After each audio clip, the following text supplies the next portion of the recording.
Welcome your hosts, Caddy Frank and Erin Fitzgerald, as they lead discussions about substance use disorder and the journey to recovery. You're listening to Redefining Recovery, a recovery revolution.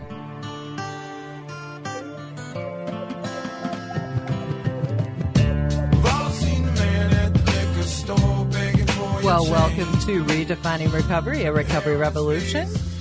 We are here on this beautiful day, and I would like to lean on my Miss Erin, and she will do a little thank you to some of our incredible folks out there that support Minnesota Recovery Connection. Yeah, good morning, Caddy. Happy to be here.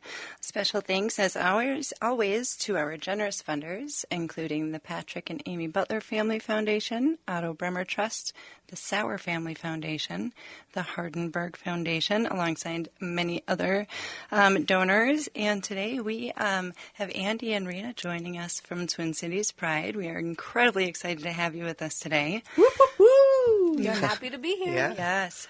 Before we get started with introductions, we're going to start with the question we always begin with. So, Miss Caddy, what's right with you today? Well, what's right with me? Today, traffic was really kind of and I was like, I don't know if I like this. This is kind of ugly. But I realized as I'm driving, I'm like, I get to have a new conversation with some incredible people. And when we get to do these conversations, it just really lightens my heart. When we were first here, sort of going on this journey, we all happened to be in the same room at the same time having a conversation. I'm like, oh, how lucky are we? So what's right with me today is that I get to be with incredible humans that talk about incredibly important subjects and how we get to join together and be one unified community. So thank you. For sure. Yes. Erin, what's right with you today? Oh, what's right with me today? It is Father's Day weekend. My dad happens to be in town from California with my stepmother, and Sunday happens to be her birthday. So we get to celebrate that this weekend, and that's going to be great. But before I do that, my girlfriend and I are going to High Flora for a burlesque show. It's a drag queen show on Father's Day. I think it's called Who's Your Daddy? Wow. I think.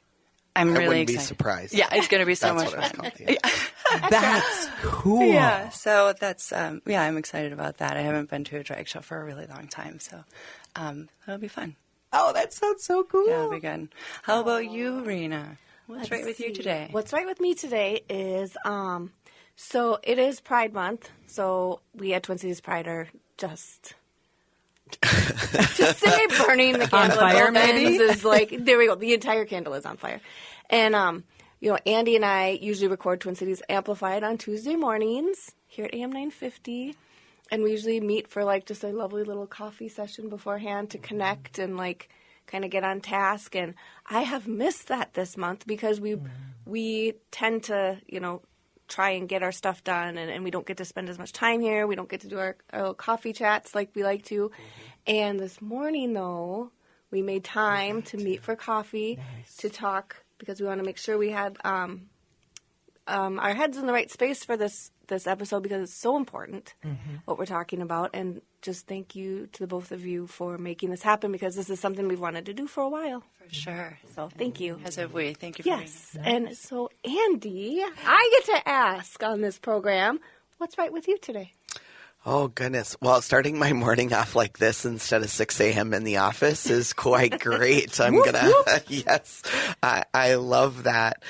I think what really warms my heart, especially today, is that, during June, we oftentimes, it's a celebration of our accomplishments in the community. And I always enjoy it when we can take a second to make sure that we talk about things that'll make people enjoy their life all year round. And so that's why this conversation really lightens my heart, because I think it's a reminder that you're not alone.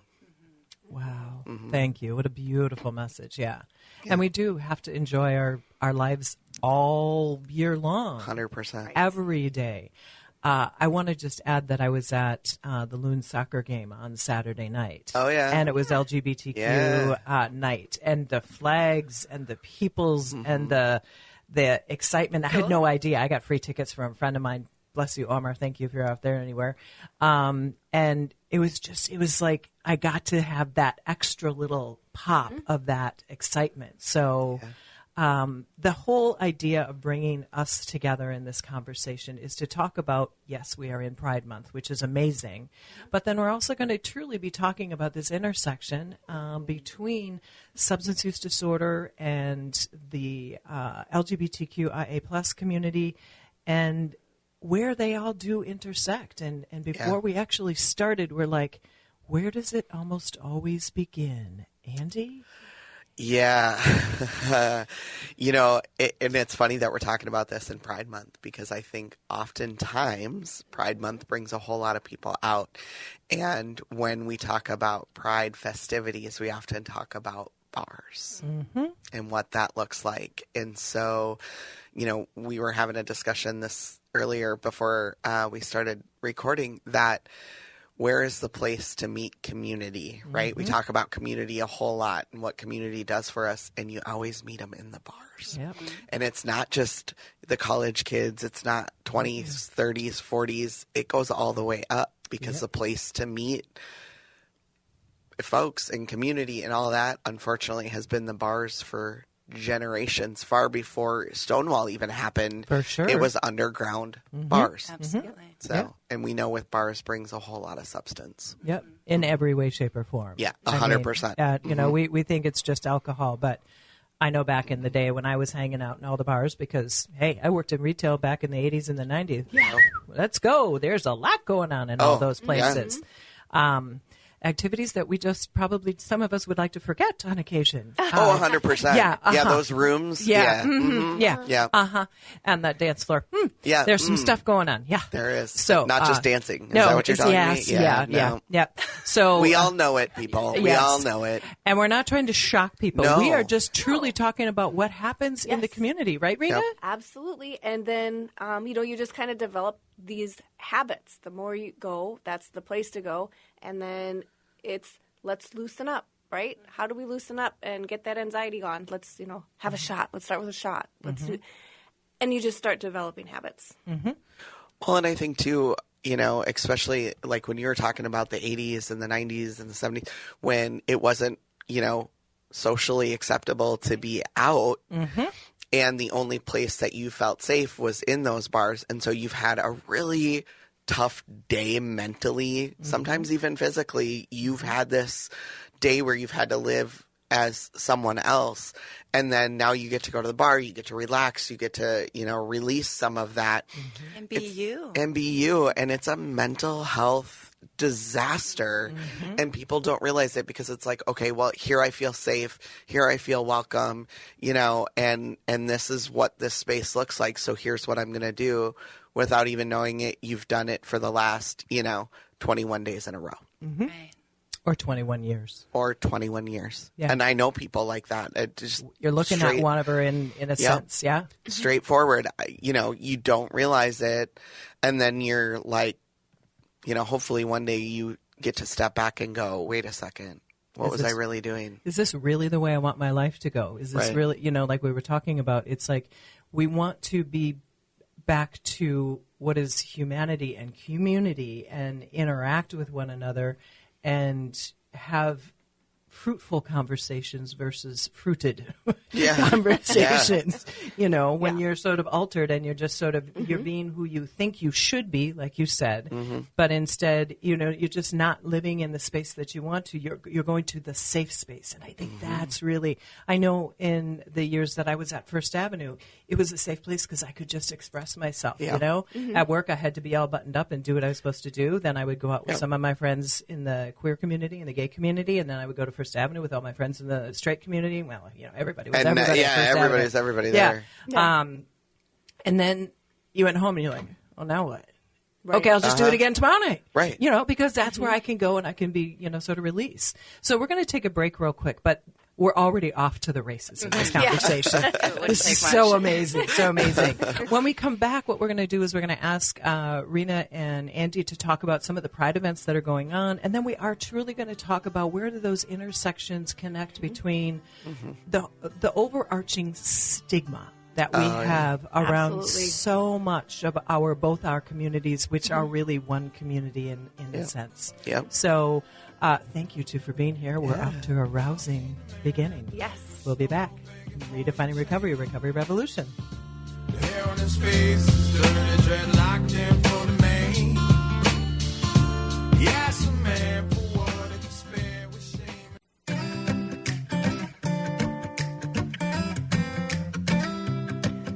shame. Welcome back. We just cannot wait to continue redefining recovery. This is a recovery revolution. We are excited to be here with Twin Cities Pride today.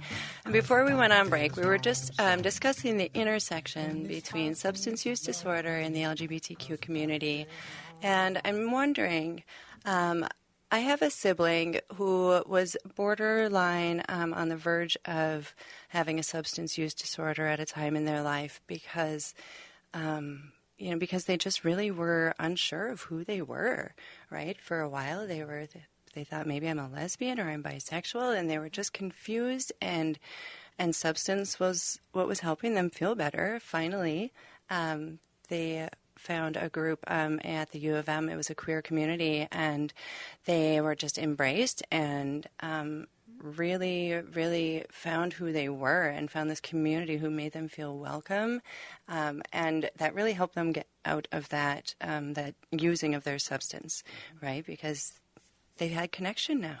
Yeah. Right? Is that something that you see often? All the time. Yeah. All the time. Because I think that because you are entering a space that isn't, I hate to use the word normal, because I think that's a terrible word, but it's not socially normal, right, to be part of the LGBTQ community. And so it's with every primal instinct to be like, to fight that off. And sometimes the only way you think you can do that is by using a substance to numb that pain or numb that thought process. We see it a lot in the trans community. Myself being a trans man, it was, you always have that voice in the back of your head going, what are you doing? Like, this is not you. You're pretending every single day, and it gets daunting. And it, and oftentimes, I know we talk a lot about the inaccessibility to mental health, but when you are battling that and you're not even sure yourself, let alone you're going to say that to another human being, I mean, whether it's a therapist or not, like it's incredibly challenging to be like, hey, I think this is who I am and I need room and space to explore that. The easiest thing to do is turn to a substance. And because unfortunately they're so readily available. And it's hard to know when we're in a safe space. Yeah. And who we can trust. Yeah. And you don't know, and it's, Rina, I'm going to put you on the spot. But if I was walking down the street and I'm looking at Rina, who's got, her husband and her 2 kids and is leading a normal, we'll call it the quote unquote soccer parent life, I'm not necessarily going to think that Rina is a safe space. Right.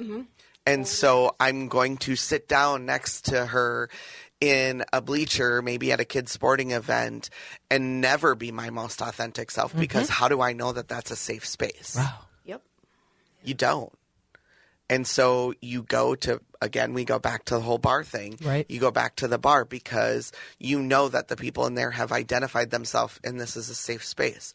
Or, and here's the other bummer, you do it at home alone. Yep.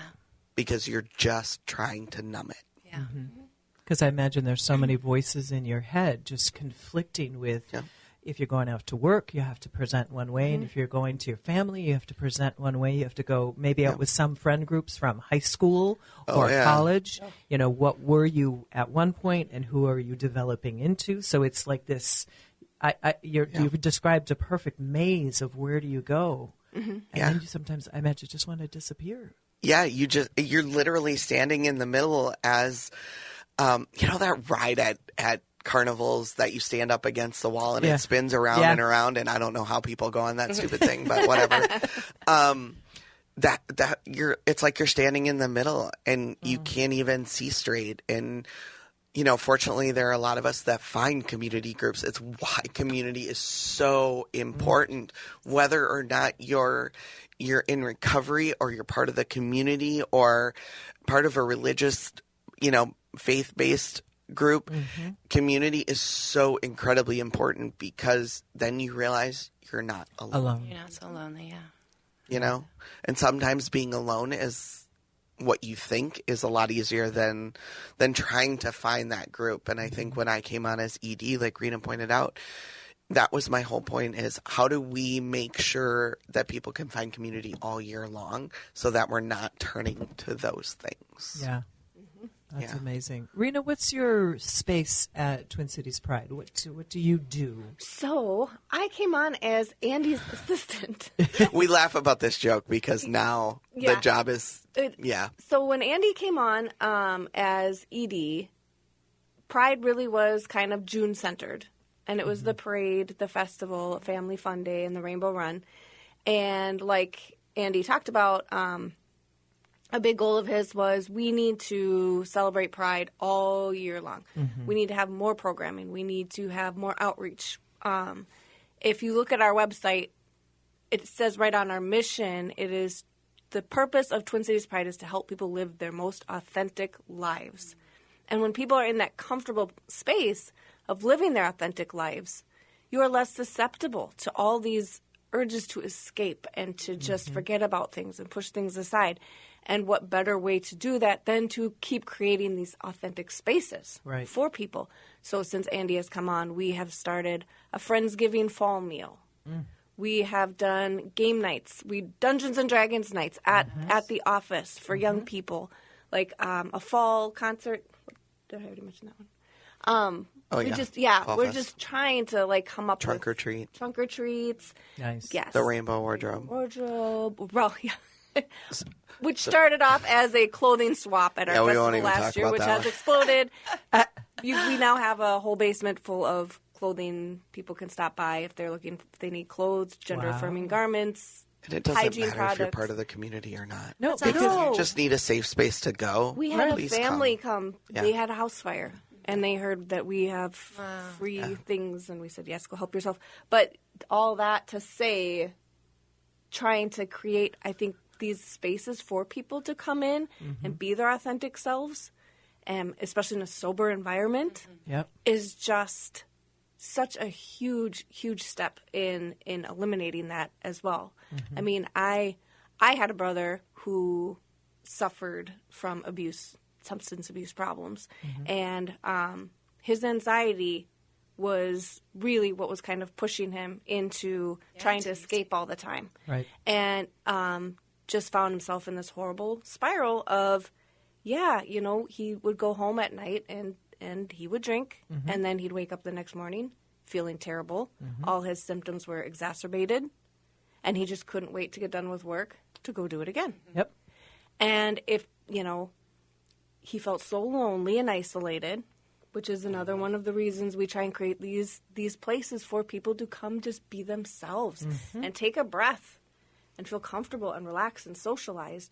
Because there are so many, study after study, socialization, though it can be intimidating, can also be very fulfilling and very rewarding, and connections and not feeling so isolated and alone. And so, one of the reasons we do this, burn the candle at both ends in June, Up, down, all around burning. We know that it is so important to get these places for people to come and gather and make these connections. Yeah. So to answer your question, Rina was hired to keep my schedule completely under control. That's hilarious. Okay, but this is what happens. Yeah. This is what happens. So we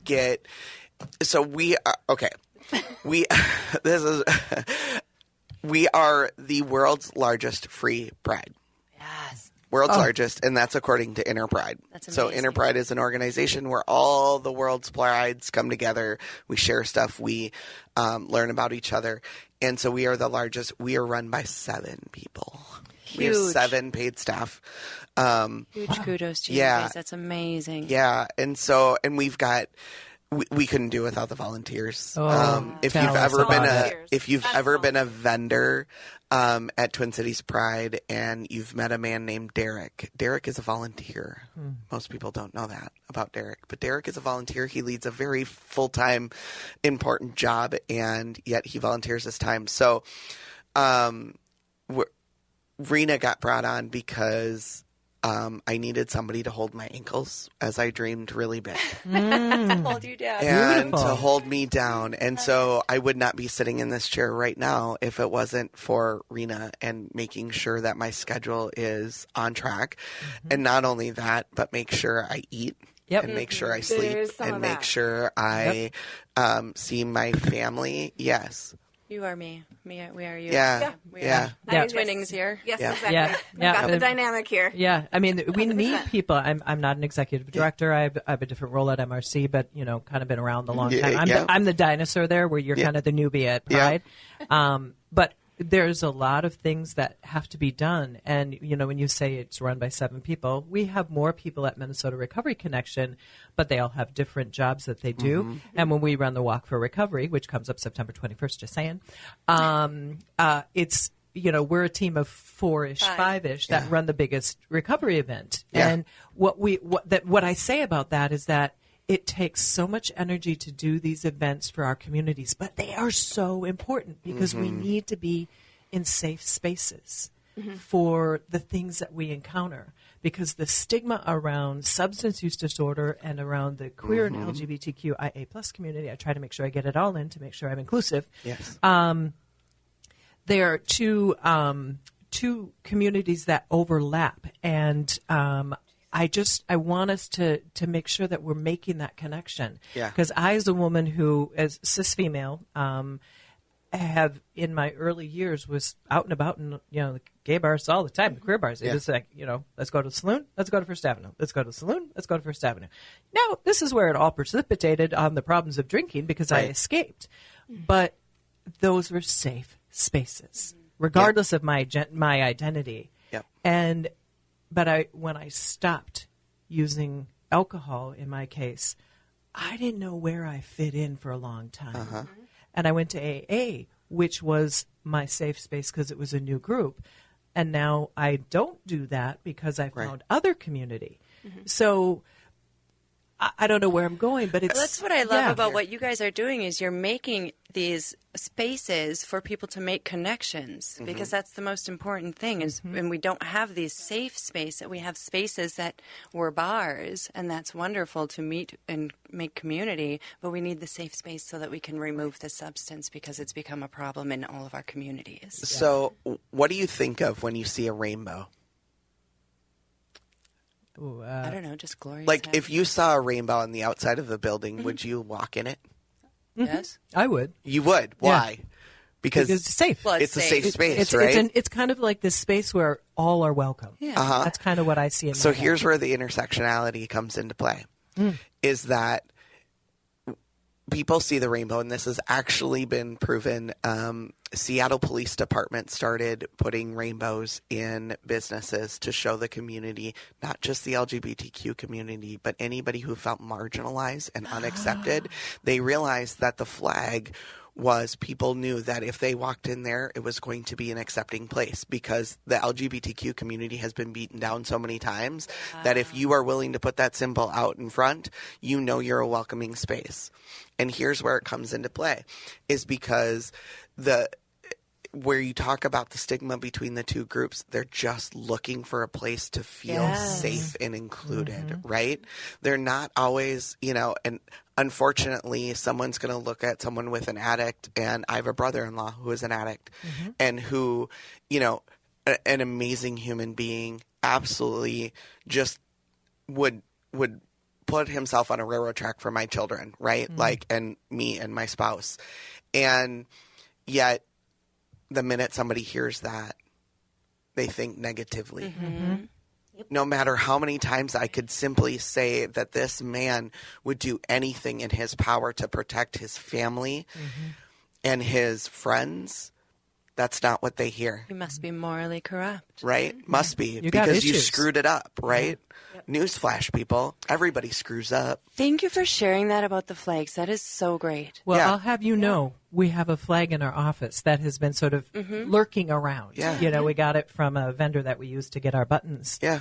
And you bet you that bag boy is going to go right up. We have a window in the back of our kind of in our space, and I'm just going to pop that. We had a little one up, and it got faded in the window. Oh, yeah. So this big boy's going up. But that's why, because amazing. that simple thing of that rainbow flag says so much to so many people. And it's like, oh my gosh, I know I can walk in there. These people have been persecuted far more than me. I can go in there and I can be safe. Nobody's going to judge me. Wow. Because I guarantee you, if you were to walk in my office right now and you sat down, nobody would look at me and be like, well, were you an addict? Like, did you have a problem? Nobody's going to do that. They're going to say, hey, pull up a chair. Do you need something to drink? Right? Yeah. Yes. Here's a bottle of water, Normal Gatorade, conversation. or a cherry Coke in my in my problem. We had somebody come in the office yesterday because they didn't realize that their walk was going to be quite so long to where they were going to just ask for a bottle of water. Nice. Oh, wow. But do you think they stopped at any of the other No. retail locations? No. But they saw the flag and thought, oh, well, I could stop in there and it would be okay for me to ask. Wow. This is like so obvious Literally and yesterday. fantastic. Isn't it? Yeah. It's mind-blowing to me. Yeah. I'm actually trying to work with the city of Minneapolis to do the same program that Seattle did because, again, if you are in trouble, and we know oftentimes people with substance abuse maybe make some really bad decisions. Maybe they're out in the park and they've, are not in the right space. But if they see a flag, I guarantee you they will know, no matter what mental state, that is a safe place to go. And we're not going to turn and kick them out. We're going to say, how can we help? Rainbows will never be the same again. Never. won't. You know what I think would be so cool is that if we could work, the Minneapolis Police Department, for good, bad, and otherwise, Yep. if there were cops that had flags on their cars and maybe they were removable. And, depending upon who's what, I'm not going to say, Yep. we all have different experiences in life, but let me Right. know if there was, one of those magnetic ones that was on somebody's car on the front or the back, and now knowing what a rainbow really ultimately can Right. mean, boy, could we have a different environment. And I have very, very, very adamantly tried to work with them to say, as a trans man, before all my documents got changed, I used to carry 2 business cards in my wallet of Minneapolis police officers that if I was stopped and questioned, I would say call, and they will tell you exactly who I am. Wow. Because you panic. But if you were to see, the minute you see that rainbow, I have pins. Rena's got one on her bag that says, "You are safe with me."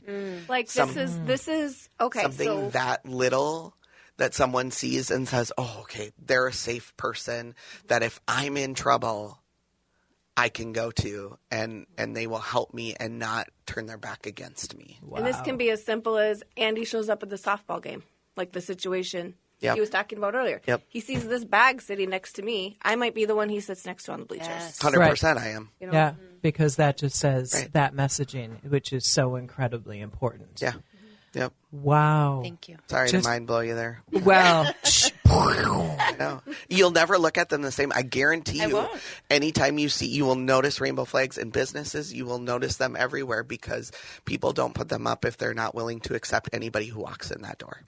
and just this is the kind of messaging we need to be talking about.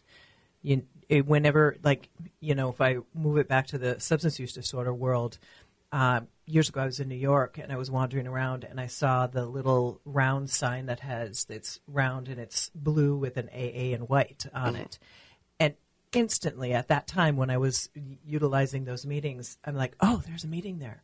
Yeah. To the rest of the world, nobody would probably know what that meant. I would never know what that meant. Yeah. Nope. But it's like, and we have one in the front of our office, and I've been sort of moving it off. Somebody had it on the door, so it would make noise, and I don't want it to fall. But I'm like, all of a sudden, I have to realize that says something to an entire population that the rest of the world doesn't know, just like what you're talking about. Yep. And we need to have that messaging. Yeah. We need to have that messaging, both subtle as well as overt. A flag is overt, but it all depends upon how you see it. Right. And a little sign that says AA could mean so many things. Oh, AAA? Oh, they forgot the A. No, it's 2 A's. It's okay. I mean, it's just like, you just blowing my mind all over the place. Because if you were standing on a sidewalk and you were struggling with addiction and you're looking at somewhere that, a bar or whatever that looks like, and you've got a place next to it that looks like a community center with a rainbow flag, where are you going to go? If you're panicking and you shouldn't go to point A, you're going to go to point B. Yeah. And you're going to hopefully make that decision. Now, if there was a building with no rainbow flag or no symbol in the window, you're probably going to choose what you think is a better option for you. What's been comfortable for years. Yeah. Exactly. Yep. Yeah. Even though you go in with good intention. Generally, the outcome is poor. Right. One way or another. Right. Yeah. Yeah. Wow. Jeez Louise. It's just so cool to have these conversations because we learn stuff. And that's the whole idea around the show that we have developed, which is Redefining Recovery. It is a recovery revolution. But in every way that we look at recovery, it can be about recovering from substance use, but it can be recovering from our trauma in the past. It can be recovering from the things that we've encountered and the changes that we have undertaken in our lives, and finding that safe space that we can recover from old messaging and old ways that we have been judged or prejudged or still going to be judged. You know, when I say I'm a woman in recovery now, people go, huh? And I say, well, I used to drink and I was an alcoholic in the past. So like, oh, okay. And then there's that, like you said, awkward, that You're awkward less thing. than. But what I do say is that I'm a woman in recovery, and if I need to, I'll add I struggled with alcohol. But if I just say I'm a woman in recovery, the curiosity is there, and they're somebody is willing to ask the question. Potentially, just like I think in the community of the queer and LGBTQ is, if we just leave the door slightly open for a conversation, we can understand that. You know, I think of all the individuals that have been in pain, and rather than be in pain, can we have, can I give you a bottle of water? Can I give you a cup of coffee? Tell me about your life. That's what we do in our world. We tell our stories. And so sometimes we have to be careful with our stories, but... Right. But I think, too, when you say that, I'm a woman in recovery, it opens a door. Like when I introduce myself and I say, hi, I'm Andi, I use he, him pronouns. Whether or not I was a cis white male or whether I'm a trans man. The fact that I said that to the person across the room tells them something about me that leaves a door open. Yes. They may never take that door because they're not 100% sure. But you saying I'm a woman in recovery, I may then turn and be like, hey, can I ask you a question? What does that mean? Maybe I need help. And I realize that you were strong enough to say it, and I want that. People don't understand that the power of words is a lot. Something may never come out of it. Whether I say my pronouns or you say recovery, something may never come out of it in the back, but that one time it does, you probably saved a life. Yeah, you planted a seed of somebody being able to walk through that door. Yep. And, that's what this, you're just reminding me why we are doing this, besides the fact it's been a dream of mine forever. But it's that, and there's a whole new conversation going on in certain worlds about we have to talk more and we have to listen better. Yeah. And we have to be willing to have a misunderstanding but not be defensive and have a debate about things. We need to have that open conversation. So this is just amazing, and I'm just telling you, looking at the clock, and everybody's can we have just like another 3 hours? Brett, you got 3 hours in there? I know. We're gonna have another discussion around this for sure. Yes. But when we come back, and I'm not cutting us super short, but when we come back, I'd like you to talk about the Pride Festival. Yeah. Lay some of those statistics on us again, because it just makes my brain just explode with excitement. Sure. And then we get to talk about the fact that we get to do a show at Pride, which is super exciting. Erin, what did you want to add? Well, I was just going to say maybe add if you have some sober events going on, 100%. recovery events, that would be great too, because I would like to go to those. Yeah. Yes. 100%. Last year at Pride Festival on Friday night, do you know Z? I do. Yeah, Z had his event at the Plymouth Church. Yeah. It was a sober pizza event. Yeah.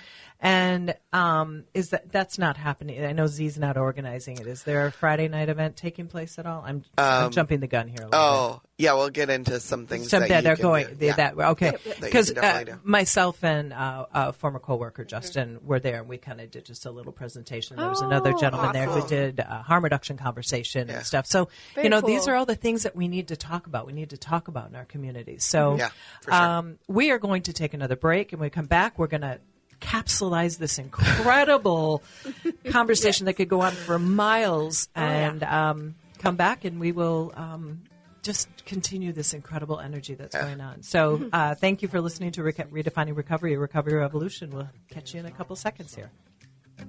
And this house needs love in it, 'cause without it there's no home.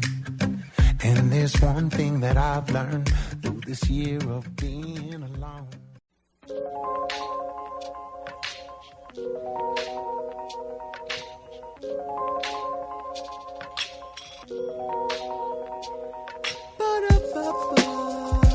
Love that music. Just makes me sway in my chair. Welcome back to Redefining Recovery, Recovery Revolution. We are here with two incredible people, Rina and Andy from Twin Cities Pride. And we're going to just turn the mics over to them to talk about all the events that they have going on, the community that they're building. We've talked about the intersections between our worlds, but we are one humanity, and we just got to love on one another. That's our message all the time. Just love on one another. So talk to us, folks. Yeah, so, I think there's a couple of unique events that we hold. I mean, unfortunately, Twin Cities Pride has been known as the big party, right? And it is a big party. It's a celebration. However, there are spaces that are safe for people. And I think that that's really important. So starting tomorrow, June 23rd, we have our Family Fun Day, and that's at Como Park East Pavilion, and that's from 11 to 2. That is a completely sober event. It's very, very, very family friendly, and you get a free meal out of the whole ordeal. So Sweet. why It not? So Why much. not? Yeah, it's a blast. We have volunteers there grilling you hot dogs, handing out chips. We've got We have a Twins baseball camp. yes.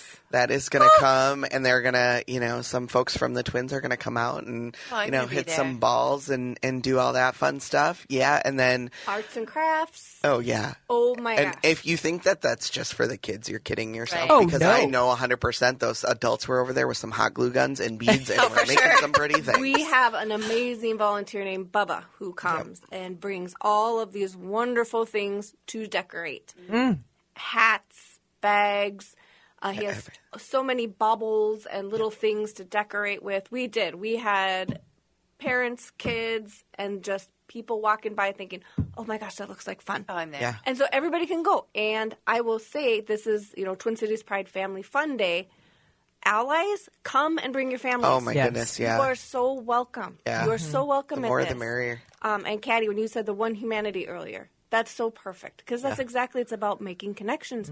My kids love Family Fun Day. My daughter Izzy, oh my gosh, you could not get her away from the hat making station last year. Wow. It's My like, kid still wears hers that she had Nice. last year. Love it. Still it's wears like, it. hey, little kid who plays fast pitch, do you want to go look at all the sports mascots and stuff that are over there? No. Oh, cute. Making another butterfly hat. Which Just which reminds me, we a lot of our pro teams bring out their mascots, so you get to take pictures with them. It's a 100% free event, 100% accessible as guys are well. amazing. So Yes. it is Accessible as it is a well. 100% accessible event. We have folks there to help with whatever you need. It's a great little event, rain or shine. We show up and we have an absolute blast. So how many folks show up? Just if you were Roughly to... about 2,000. He's, That's like nothing. he so. says roughly about 2,000. I'm like 200. No, 2,000. No, about 2,000. We feed about 2,000 meals. Yeah, but so again, allies, any allies that are out there that are thinking, I want to make connections, I want to reach out, I want to branch out. This is such a great event to go to. 100%. And then you can roll into Pride Weekend. So Pride Weekend is an incredibly tough time sometimes for a lot of folks in recovery. And so we have Sober Pride. Yay! And Sober Pride is, we didn't exclude you. We're not going to exclude you. You are part of our community. You will be in the park. But we make sure that it's a space that you feel comfortable. There are folks up there to chat with you if you're struggling. And it's just a great place to find community. Oftentimes they'll throw up a grill up there and you just I saw never that know what's last going to year. happen. Yeah. Up there. So that's really, really great. And I think the other thing, you all will be at the festival as well. Absolutely. So come stop, make sure that you're getting that. But it's about the resources as well, right? So what resources? We talk about mental health often being a really good kind of link substance abuse and the LGBTQ and just kind of that path that goes down a very narrow, windy road. But we have places that are there, like I think about Reclaim. Reclaim is amazing. Yeah. Yes. Reclaim will get you mental health care no matter what your ability to pay is. That's what we need. Yeah. We talked to their ED on Amplified, Ryan Fouts, Yep. about Ryan's amazing. and he dropped some of those knowledge bombs on us about 60% of young LGBTQ plus people would like mental health care and just can't access it. 60%. Yep. Yeah. So at the festival, that's why it's so important we do have all these resources. Right. So seek out Reclaim. Their website, by the way, anyone listening, is reclaim.care. Nice. Yep. And if you're interested in reaching out to them, you can send them an email at services@reclaim.care. Thank you. Yes. And they will connect you. Reclaim is just phenomenal, and they want to work with you. So, But go around the festival, find those resources, find you all, ask the questions, do all that fun stuff. And then here's the other thing we didn't talk about. What? Here we go. Tell me. Youth. Youth. Recovery is not just adults, people. No. It's not just adults. And what we realized last year, and this was the most scary thing to me being a parent, is that youth were getting on buses and they were taking Ubers and not telling their parents where they were going. And they were coming down to the festival on Friday night looking for a safe place to be. Wow. Right. So Andy fixed that. So we are having a youth night on Friday night. It's a completely safe space. It's from 5:30 to 8:30 in the park, in the middle of the park. You are 100% safe. It is an adult semi-free zone that has some drag shows and fun, appropriate things for kids where they can find community and stop turning to those substances or turning to self-harm. That is just amazing. That's really exciting because we have little children who are curious, and that's a nice safe space for littles and parents to come and learn themselves. Yep. I love it. And All so of that exploration. that youth area is open all weekend. It's surrounded by all these amazing youth orgs to find community like your sibling did. To be like, here's a group, whether you are a 5-year-old or you're a 25-year-old. Yeah. There is space and there are places for you to get that help and to make sure that you're finding the right community and the people who are going to uplift your life, not drag it down. Beautiful. Wow. Thank you. That's so important. yeah. I mean, I remember when all the years that I've been at Pride with Minnesota Recovery Connection, then going prior to that. And that is, there are just a lot of young folks walking around and they're wearing and exploring and just like expressing. There's the word I was looking for, themselves in these really creative ways. And I'm like, this is a place where it can happen, where nobody is going to judge you. right. No, You get to be. Yeah, I would say the minute you walk in that festival, nobody cares who you are. Nobody cares what you're wearing. Nobody cares what you did yesterday. All they care about is that you're there and your family. Yeah. And that's it. When I tell people, they're like, well, how many incidents did you have last year? The answer is none. Like, what kind of incident do you mean? There was so much hugging going on? I know, there was so much hugging. Exactly. I mean, so we keep track of anything like that police have to respond to or security has to respond to or medics. And I will tell you right now, the only thing we have are medical, and that's because people refuse to drink water. Yeah. Drink water at Drink Pride, water, wear please. sunscreen, et cetera, right? Yes. Be safe. But nobody cares. And, and that's, you are just there. You are loved. There are moms and dads and grandmas walking around giving hugs and just loving life and being, who they are. There's allies. Our allies are so important to us. So, Well, I want to pick up on that because when you said that, Rena, I was like, our community, when we talk our greater community, but then our recovery community, it's our allies. We birthed a button probably about 3 years ago that says ally. Yeah. Just Recovery ally, yeah. Recovery ally. Thank you. See, I can't do it without her. I know. I hear you. Recovery ally, and the idea is, people kind of look at it and like, so, and they come to our table or they come to some place around, and I'm like, are you somebody who struggled with substance use disorder? And they're like, no. And I said, have you ever known anybody? And they're like, well, yeah. And I'm like, then take the ally button. Because that means that you have at least been a friend, a person, a neighbor, somebody who's seen somebody who struggled. And I think that's where our all those intersections come together, where we need allies. We need people to recognize and see people for who they are. love on all of us. Exactly. That's what Erin and I talk about week after week after week. And what I've heard from people who listen to this show who are the allies in my world, they're like, hey, we just want you to know that we can be okay, but we need people's support and help. Exactly. Yep. We have to have people around us that care. So thank you, Thank Rina you. and Thank Andy. you. Thank This you. has been amazing. So this show will air on the 23rd and 22nd, and make sure that you are going to the Pride Festival. And we will be there. Join us at Minnesota Recovery Connection, becoming a monthly donor, annual donor, volunteer at our organization, minnesotarecovery.org. Thank you, thank you, thank you.